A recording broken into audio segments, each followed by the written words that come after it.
My name is Daisy, and at 53, I thought I had life figured out. After 26 years of marriage to Marcus working as a marketing coordinator in our cozy Colorado Springs community and raising our 15-year-old son Jake, everything seemed perfectly normal on the surface. But sometimes, the most dangerous betrayals come from the people we trust most. I thought I knew everything about trust until my own son showed me how wrong I was. Before I share what happened, let me know where you're watching from, and please hit like and subscribe, because this story will show you that sometimes the people trying to control us forget we're not as helpless as they think. Our life in Colorado Springs felt like something from a postcard. Marcus worked as a software engineer for a local tech company, and I handled marketing campaigns for small businesses around town. My real passion, though, was nature photography. On weekends, I'd venture into the Rockies with my camera capturing the changing seasons and wildlife that made our state so beautiful. Jake inherited his father's technical mind, but with a warmth that drew people to him. Neighbors constantly asked him to fix their computers or help with tech problems. He had this incredible ability to explain complex technology in ways anyone could understand, and he never made anyone feel foolish for asking questions. Our house was a traditional log cabin style that Marcus had insisted on when we moved here 12 years ago. It felt warm and inviting with large windows overlooking the mountains and a wraparound porch where we'd spend summer evenings. I'd managed to create a small office space where I worked on client campaigns and edited my photography. Recently, though, something had shifted in our household dynamic. Marcus began working later hours, claiming increased project demands at his company. He'd come home exhausted and distant, barely engaging in conversation during dinner. When I'd ask about his day, his responses became shorter and more defensive. The most troubling change was his new relationship with his phone. Marcus had always been casual about leaving it around the house, but suddenly he guarded it like precious treasure. He'd take it to the bathroom, keep it face down during meals, and actually flinch if Jake or I came too close when he was using it. Physical intimacy between us had also decreased dramatically. Marcus would turn away when I tried to cuddle on the couch, and our once-weekly date nights had become non-existent. When I suggested couples counseling, he brushed off the idea, saying we just needed to get through his busy period at work. I'd inherited a substantial sum from my grandmother's estate, 2 years earlier, money I'd carefully invested for Jake's college education and our retirement. Marcus had repeatedly suggested we combine those funds with our joint accounts for what he called better financial planning. Each time I'd politely declined, explaining that the money represented my grandmother's specific wishes for Jake's future. Jake noticed the tension between his parents, but handled it with remarkable maturity. He'd often find excuses to spend time with me, whether helping with computer tasks or just sitting together while I edited photos. Our conversations had always been open and honest, and I treasured the trust we'd built over the years. Some evenings, I'd catch Marcus watching me with an expression I couldn't quite identify. It wasn't love or concern, but something more calculating. When I'd ask what he was thinking about, he'd quickly look away and mumble something about being tired. The red flags were subtle but persistent. Marcus began asking casual questions about my daily schedule, wanting to know exactly where I'd be and when I'd return. He suggested we share our phone locations for safety reasons, especially when I went hiking alone. He even offered to upgrade my phone, claiming my current model was outdated and unreliable. Looking back, I realized how carefully he was laying groundwork for something much more sinister. But at the time, I attributed his behavior to midlife stress and work pressure. I never imagined that the man I trusted with my heart, my home, and my son's future was systematically planning to betray us all. That Saturday morning started like any other weekend. Jake had offered to help me transfer months of nature photos from my phone to my laptop, a task that had been on my to-do list for weeks. We sat together at my desk, my phone connected to the computer, as Jake navigated through the backup software with his usual patience. Suddenly, Jake frowned and leaned closer to my phone screen. The device was sitting on the desk between us, untouched by either of us, yet the screen was active. Apps were opening and closing seemingly on their own, and I could see the display scrolling through my photo gallery without any human input. Mom, are you touching your phone right now? Jake asked, his voice carrying a note of concern I'd rarely heard from him. No, sweetie, I'm right here next to you, I replied, genuinely puzzled. Why? Jake picked up the phone and held it so I could see the screen clearly. Watch this, he said, setting it back down. Within seconds, the phone's interface began moving again, jumping between different applications as if invisible fingers were controlling it. My first instinct was to dismiss it as a technical glitch. Maybe it's just acting up, I suggested. You know how these older phones can get weird sometimes. But Jake's expression remained serious. With his tech background, he understood things about digital devices that I never bothered to learn. Mom phones don't just do this randomly. Something is controlling your device remotely. The word remotely sent a chill down my spine. What do you mean remotely? Jake was already diving into my phone settings, his fingers moving quickly across the screen. Someone could have installed software that gives them access to your phone from another device. It's like they're sitting right here using it, but they're actually somewhere else entirely. As he spoke, Jake pulled up a list of applications running in the background. Most of the names were familiar to me, but one stood out as completely foreign. System Optimizer Pro, Jake read aloud. Mom, did you ever download anything called System Optimizer Pro? I racked my memory but came up completely blank. I don't think so. I barely download anything besides the occasional photo editing app. Jake's frown deepened as he typed the application name into his laptop's search engine. The results that populated on his screen made my stomach drop. Article after article described System Optimizer Pro as a disguised surveillance application designed to look legitimate while secretly monitoring every aspect of a target's phone usage. This isn't good, Mom, Jake said quietly, his voice carrying the weight of someone much older than his 15 years. This app can access everything on your phone. Your messages, calls, location, even your camera and microphone. And look at this. He pointed to another search result. It can also monitor banking applications and financial information. The room suddenly felt smaller and colder. I sat back in my chair trying to process what Jake was telling me. But how would something like that get on my phone? Jake's expression was gentle but serious as he met my eyes. Mom, apps like this don't install themselves. Someone with physical access to your phone would have had to put it there deliberately.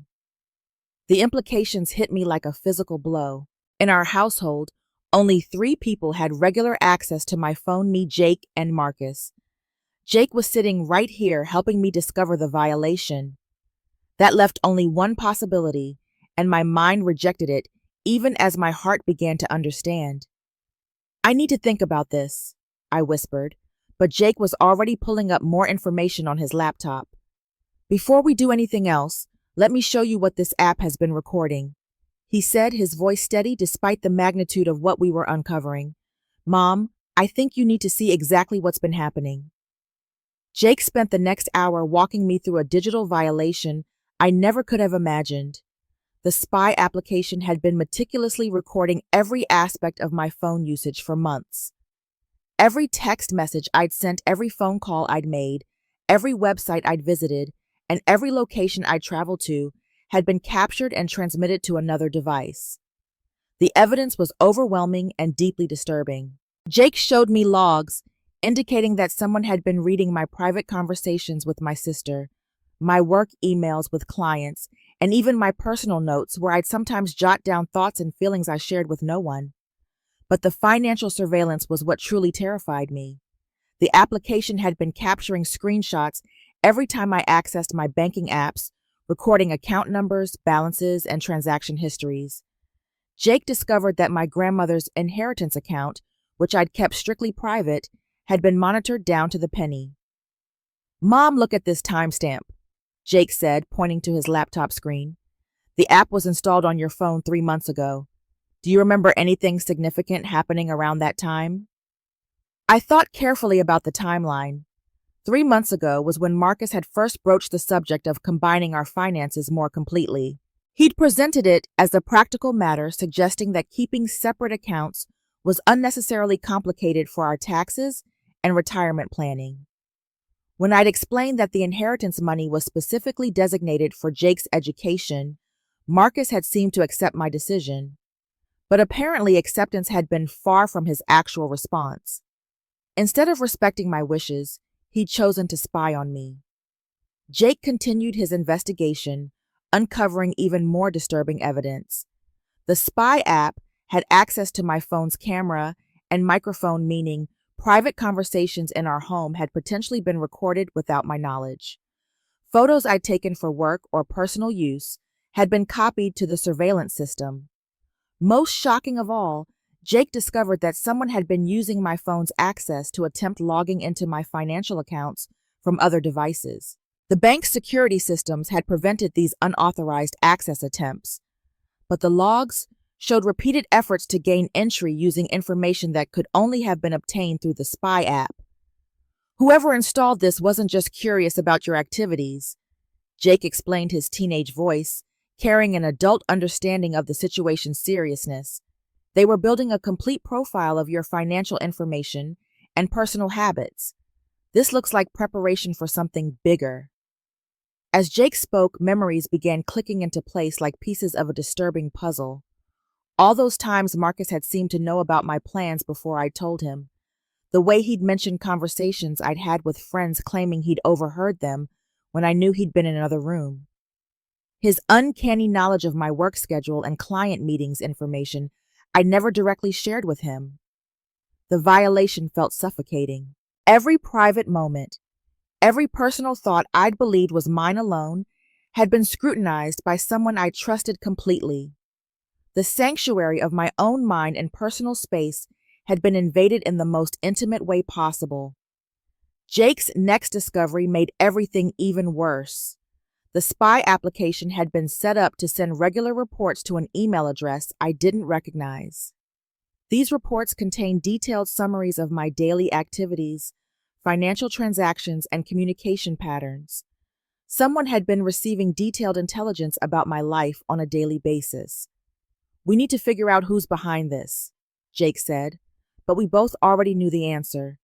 In our household, only one person had both the technical knowledge to install such software and the motive to monitor my financial activities so closely. The man I'd shared a bed with for 26 years, the father of my child, the person I trusted with every aspect of my life, had turned our home into a surveillance operation with me as the target.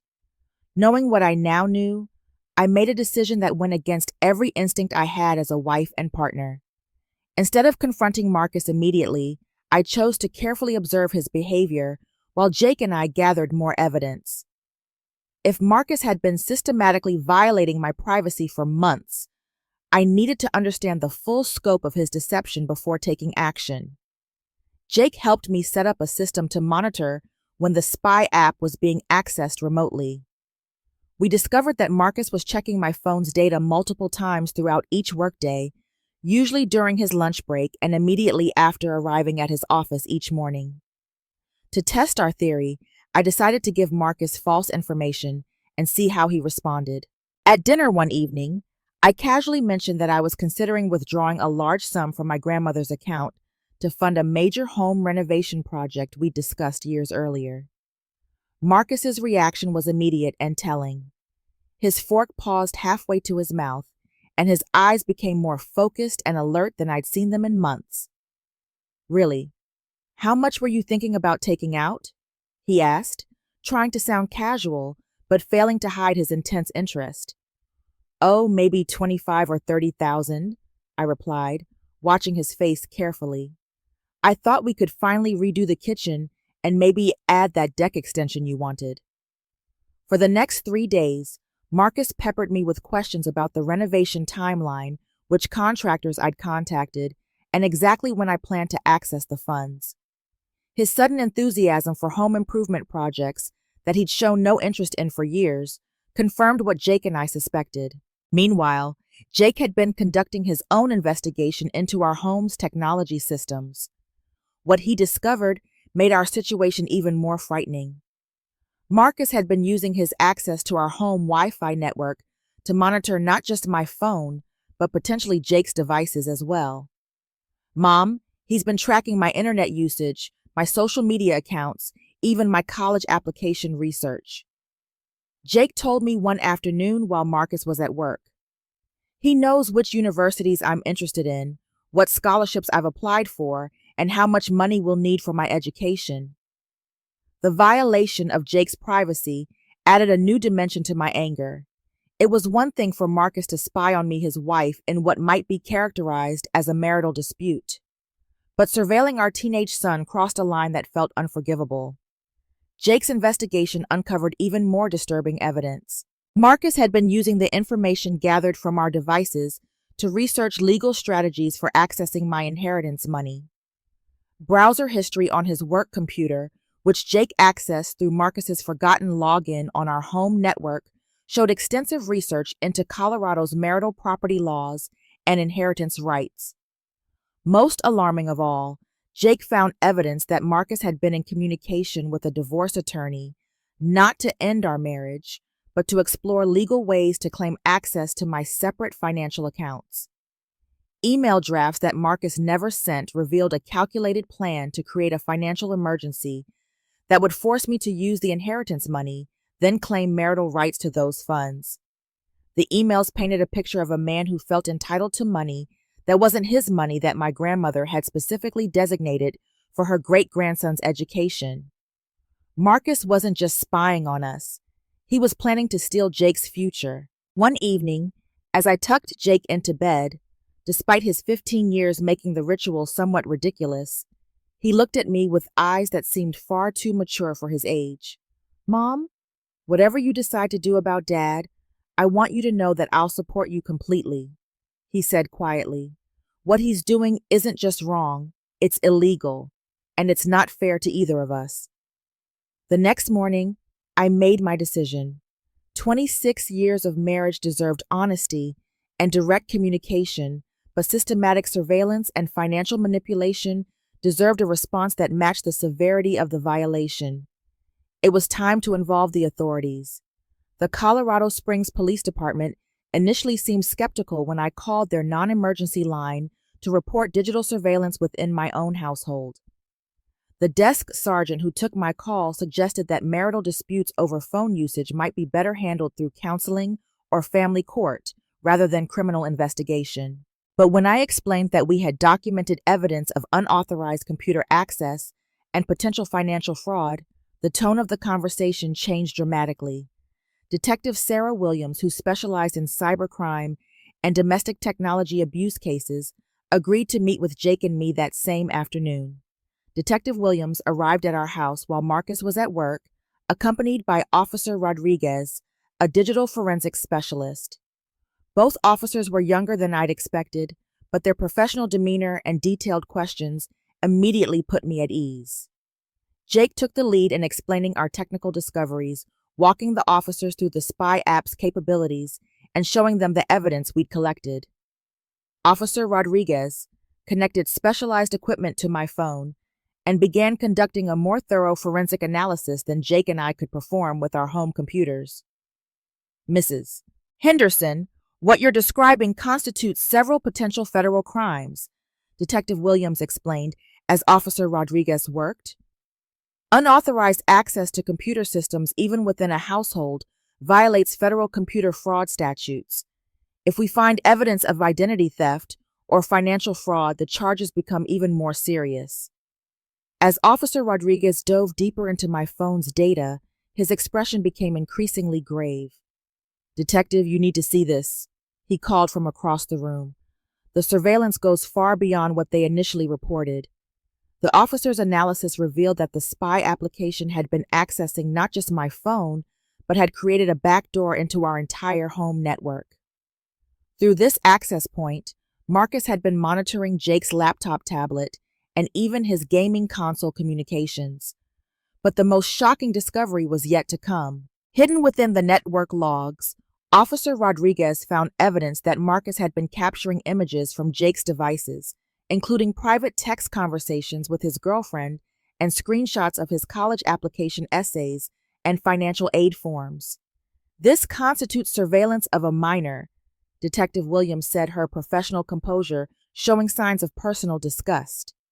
Even as the child's father, Mr. Henderson, doesn't have the legal right to secretly monitor all of his son's digital communications. The investigation took an even more disturbing turn when Officer Rodriguez discovered that Marcus had been using Jake's personal information to run credit checks and background reports. Social security numbers, birth dates, and personal details had been used to attempt opening financial accounts without Jake's knowledge.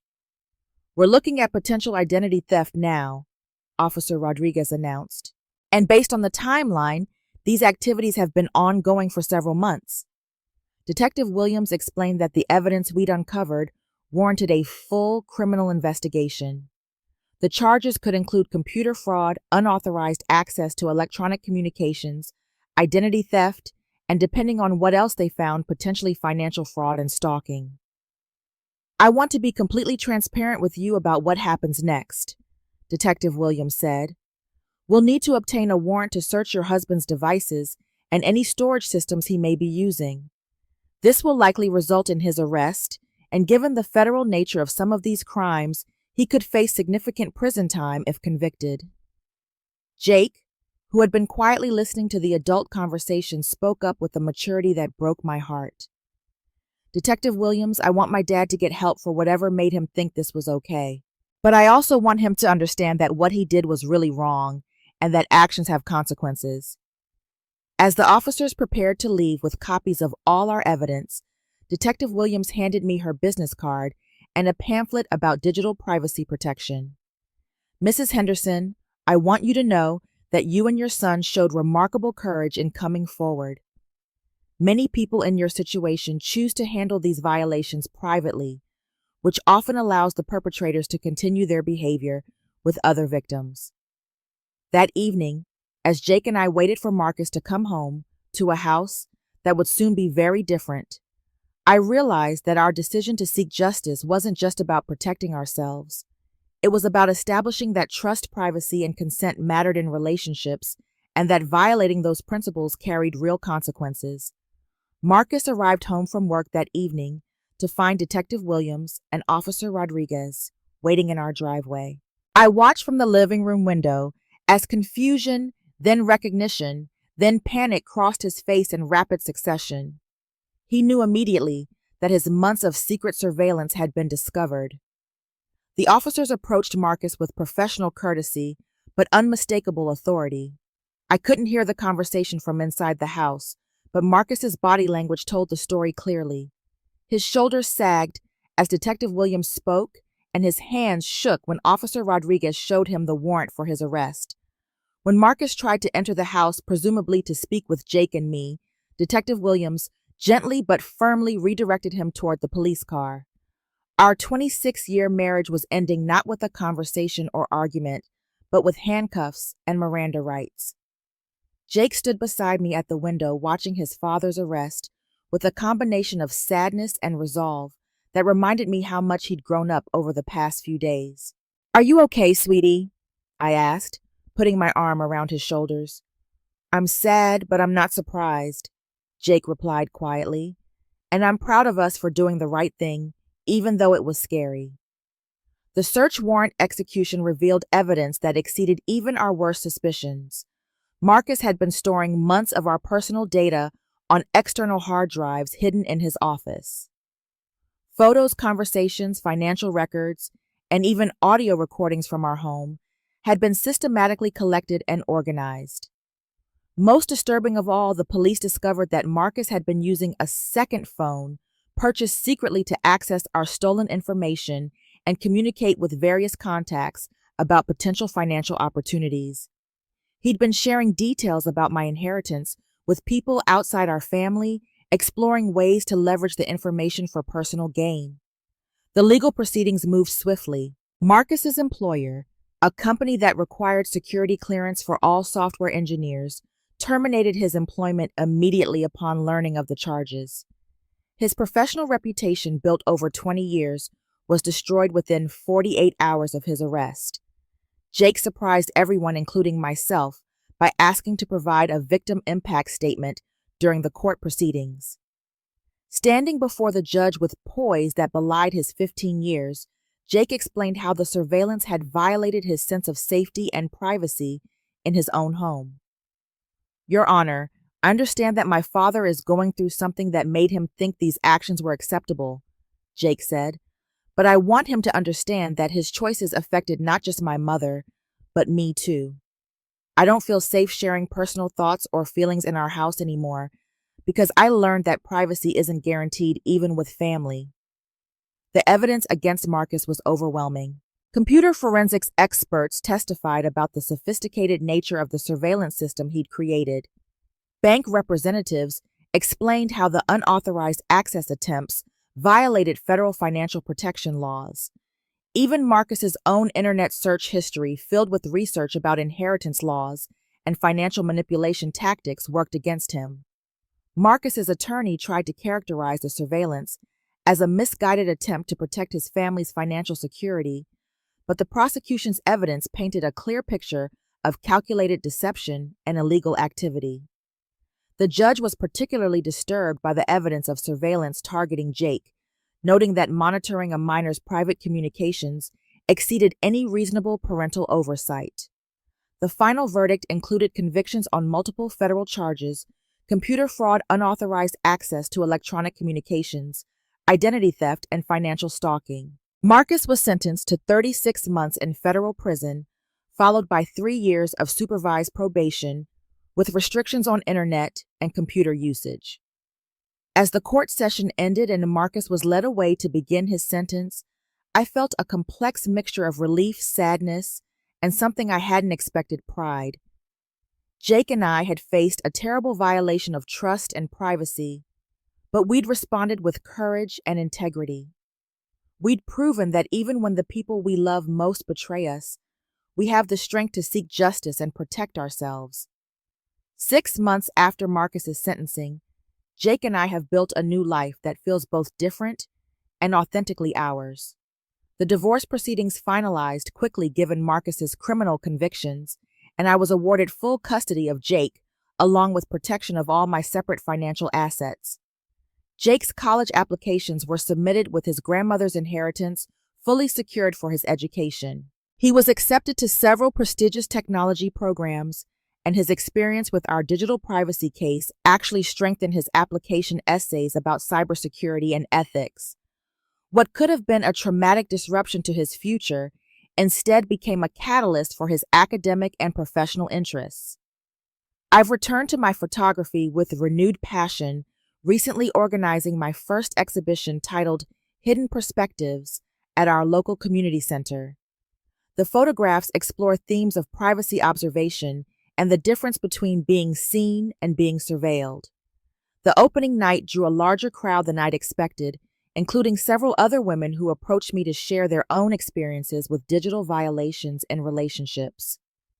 That conversation led to my involvement with a support group for technology abuse survivors. It's sobering to learn how common these violations are and how many people suffer in silence because they don't realize that what's happening to them is both illegal and not their fault.